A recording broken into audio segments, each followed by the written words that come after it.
मैं जब पहली बार वेस्टीज में आया तो मैंने कुछ यहाँ के जो ऑलरेडी पुराने लीडर्स थे उनको मैंने सीएनटी करते हुए देखा। नो डिसरिस्पेक्ट टू एनीबॉडी, लेकिन मुझे ये समझ में नहीं आया ये बिजनेस मीटिंग कर रहे हैं या ये प्री मेडिकल का कोई एग्जाम किसी को दिला रहे हैं, उसकी तैयारी करा रहे हैं। क्योंकि अगर वो फ्लेक्स बताते थे तो दिल का डायग्राम बनाते थे, वो वैसा वाला दिल नहीं, वो प्रॉपर जो डॉक्टर वाला दिल होता है। और ये एचडीएल कोलेस्ट्रॉल है, ये एलडीएल कोलेस्ट्रॉल है, यानी इतनी डिटेल बताते थे, इतना डिटेल में समझाते थे, ऐसा लगता था जैसे ये किसी को डॉक्टर बनाने की तैयारी कर रहे हैं। और मीटिंग चलती थी 3 घंटे, 3.5 घंटे, 4 घंटे।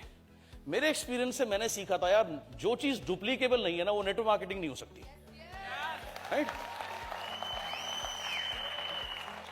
सो मैंने कहा भाई देखो, ऐसे काम चलेगा नहीं। इससे नुकसान क्या होता था, इससे 80% लोग तो भाग जाते थे, और जो 20% लोग बचते भी थे वो कहते थे यार सर कमाल की मीटिंग कर सकते हैं, लेकिन सिर्फ सर ही कर सकते हैं, हम नहीं कर सकते।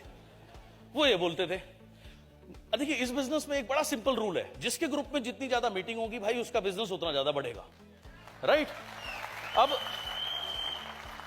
अब ज्यादा मीटिंग कब होगी? जब ज्यादा मीटिंग करने वाले लोग होंगे। अब अगर आप 4-4 घंटे की मीटिंग करने लगोगे तो आप ज्यादा लोग कभी बना ही नहीं पाओगे। तो आपको सिंपल मीटिंग रखनी चाहिए।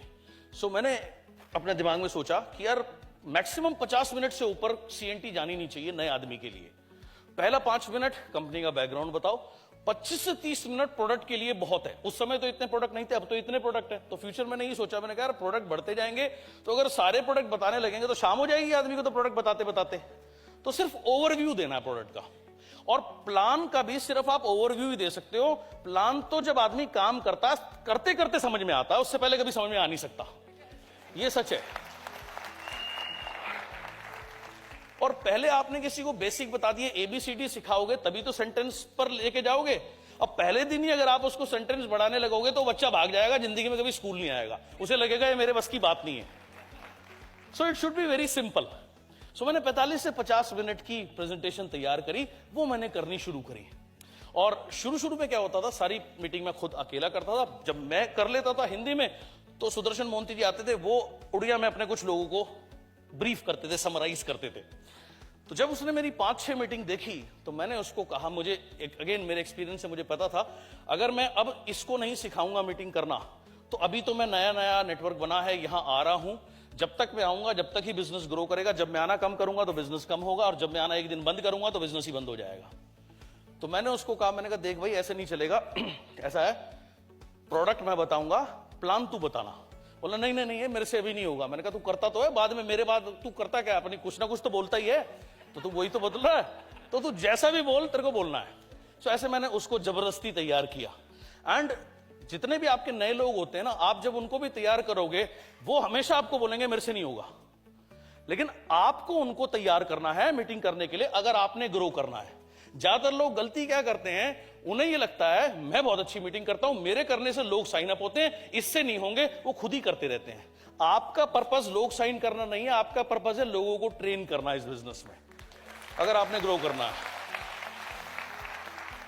सो मैंने ऐसे उसको तैयार किया धीरे धीरे।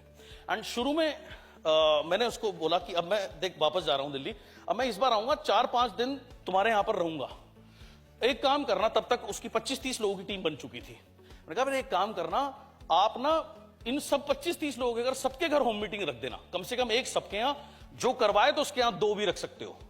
ईस्ट में थोड़ा सा एक एडवांटेज क्या होता है कि बहुत जल्दी सूरज निकल जाता है गर्मियों में, राइट? यहां शबनम जी बैठी हैं, आसिफ बैठे हैं, अगर आप इनसे पूछो, राइट, 5 बजे सुबह सूरज बाहर, लोग उठते भी जल्दी हैं। हमारे दिल्ली में तो 10 बजे से पहले कुछ होता ही नहीं है तो लोग उठते भी जल्दी हैं। तो मेरी कोशिश होती थी यार सुबह 7 बजे किसी ना किसी के घर ना होम मीटिंग हो जाए। 7 बजे, 9 बजे, 11 बजे, 1 बजे, 3 बजे, हर 2-2 घंटे में कहीं ना कहीं यार तू मीटिंग फिक्स कर, ऐसे मैं उसको बोलता था जबरदस्ती पकड़ के। तो एक आदमी आए, 2 आदमी आए, कोई बात नहीं, बट होम मीटिंग करा। सो मैं 4-5 दिन डेली मैंने 25-30 होम मीटिंग करी, उसके साथ में डेली 5-5, 6-6 होम मीटिंग करी। उसका रिजल्ट क्या हुआ, 4 दिन में उसकी जो टीम थी 20-25 से वो 80 से 100 के बीच में पहुंच गई। वो बहुत एक्साइट हुआ। इस बिजनेस में आपको कुछ अलग नहीं करना है, कोई मुश्किल काम नहीं करना, आपको काम सिंपल ही करना, लेकिन बार बार करना है। सिंपल काम को आप बार बार करो, होम मीटिंग आप बार बार करो। सो ऐसे जब 80 से 100 लोगों की टीम बन गई, दूसरा सिंपल काम क्या, अपने बिजनेस को एक्सपैंड करना। सो मैंने उससे कहा, देख ये मेरा टूर खत्म हो गया, मैं फिर आता हूं 20 दिन बाद, इस बार मैं 1 हफ्ते के लिए आऊंगा। आपका काम यह है 150 से 200 किलोमीटर के रेडियस में जितनी भी सिटीज है ना, वहां हर जगह एक सीएनटी रख देना, होम मीटिंग रखना, होम मीटिंग जहां अच्छी हो वहां फिर सीएनटी रख देना। तो आपका काम यह है, ठीक है।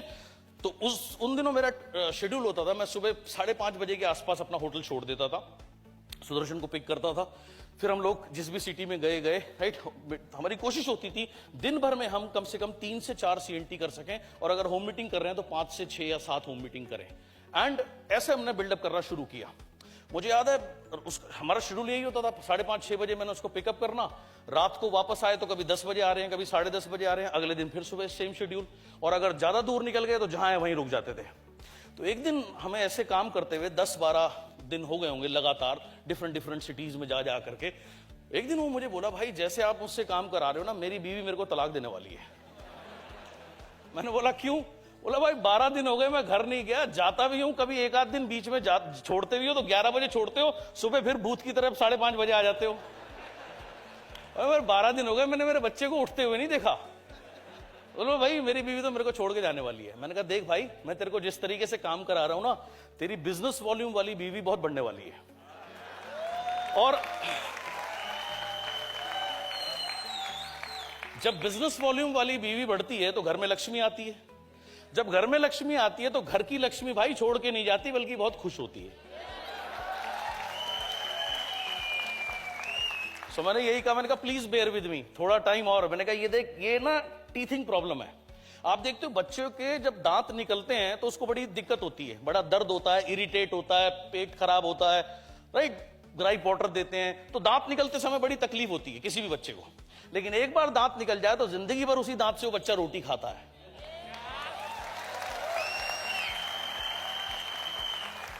सेम नेटवर्क बनाना है। शुरू में जब नेटवर्क बनाओगे ना, बड़ी तकलीफ होगी भाई, 1.5 साल मुझे शुरू में बड़ी तकलीफ होगी। हमेशा याद रखना, टीथिंग प्रॉब्लम। ये स्टेज पार कर ली तो जिंदगी भर नेटवर्किंग के मजे लोगे, राइट। ये स्टेज पार करनी है। अच्छा, अब इतने जो तबीयत से जो हमने काम किया, उसका परिणाम क्या हुआ? चौथे महीने सुदर्शन का चेक था 96,000 रुपीज, 96,000 रुपए। जब उसका चौथे महीने 96,000 रुपए आया, मेरे को फोन करके कहता, भाई मेरा चेक ना कंपनी ने गलत बना दिया। मैंने कहा गलत बना दिया? क्या गलत बना दिया? बोला मैं तो सोच रहा था 30-40 हजार रुपए आएंगे, तो लगभग 1 लाख रुपए आ गए। बोला ऐसा है, अब गलती हो गई तो कंपनी की गलती है, मैंने खर्च दिए, मैं वापस नहीं दूंगा। मैंने कहा कोई दिक्कत नहीं, वापस कंपनी ले भी नहीं रही, गलत नहीं बना, सही बना है।